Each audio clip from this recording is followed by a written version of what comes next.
You are registered for a TOEIC test with remote proctoring.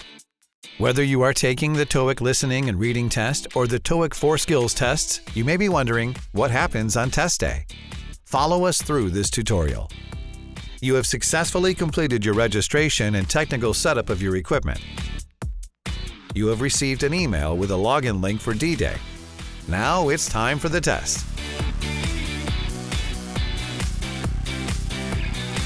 As stated in your email, your login link to take the TOEIC test, you are summoned at 9:45 a.m. to carry out the necessary checks. It's 9:40 a.m., so you are all set up, alone, in a closed room with adequate lighting. Your desk is tidy, only your ID is on it. Your connected devices are turned off and, if possible, stored away. You are not wearing a watch, nor headphones or a headset. Your phone is stored away. You have also anticipated the preparation of your equipment. Your computer is plugged into a power source. You begin with an introduction to check the configuration of your computer, your identity, enter your personal information, and answer a questionnaire about your candidate profile. This intro just takes a few clicks. Once this step is completed, you can immediately start your test. Please note that you have a maximum of 45 minutes, otherwise you will be refused access to the test. It's time to connect to the testing platform by clicking on the login link received by email.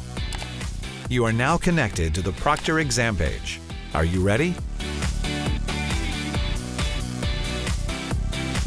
You need to complete the tasks requested on the screen, such as quitting or disconnecting from all applications and software except Google Chrome.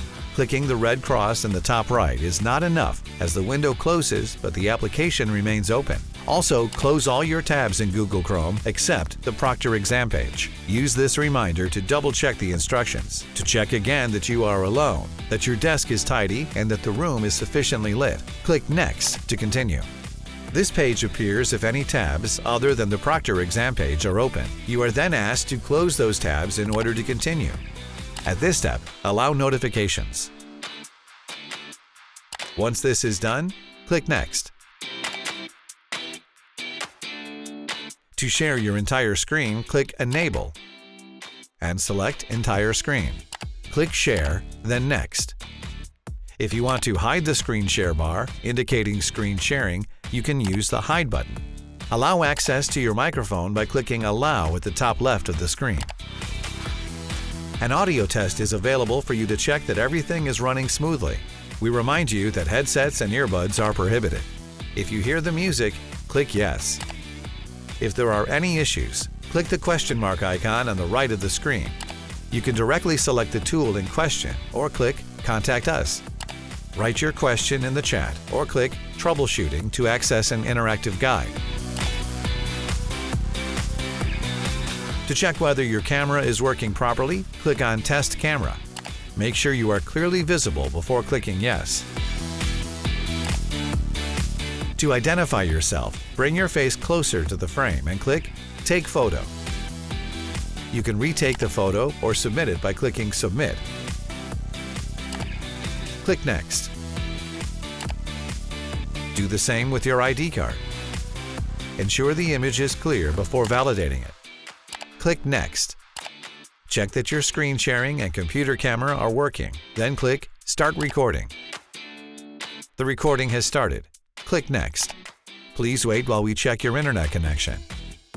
Once it's verified, click Next. Have you completed each step? Check the room brightness one last time before clicking Start Your Test. Caution: the Proctor exam page must remain open during the entire test session. If needed, don't hesitate to contact our Proctor exam provider via the chat. You will find your authorization code in the box below. To log in, copy and paste the code into the link displayed on the screen.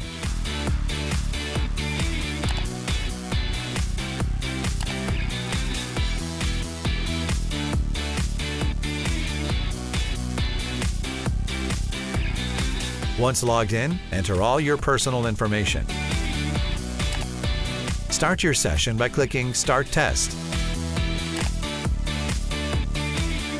As in a test center, your session starts with a few questions to define your candidate profile.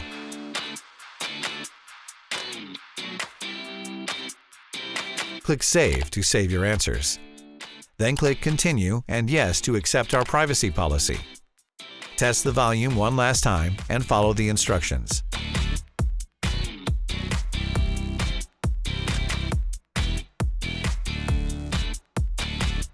The listening section assesses your listening comprehension. You must select just one correct answer among the suggested options. Only one answer is possible. If you change your mind, click on a new answer. Please note that it is not possible to listen a second time, nor to go back. The reading section assesses your reading comprehension. A timer at the top right of the screen indicates how much time you have left. To validate an answer, click on the Next button at bottom right. You can go back using the Back button. Please note, to see the full screen, your browser resolution must be set to 100%. By checking the Mark Item for Review box, you mark the question to return to later. At any time, access the summary of your answers by clicking the Review button. To return to questions awaiting answers, or those you have previously marked, just click on them.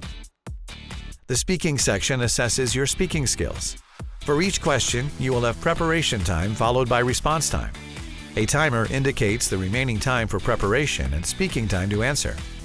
Your answers are recorded in audio format, then sent to our correction center. You are not face-to-face with an evaluator. Finally, the writing section assesses your writing skills. The response time for each question is indicated by a timer. We hope this video has helped you prepare in the best possible way. Good luck with your test!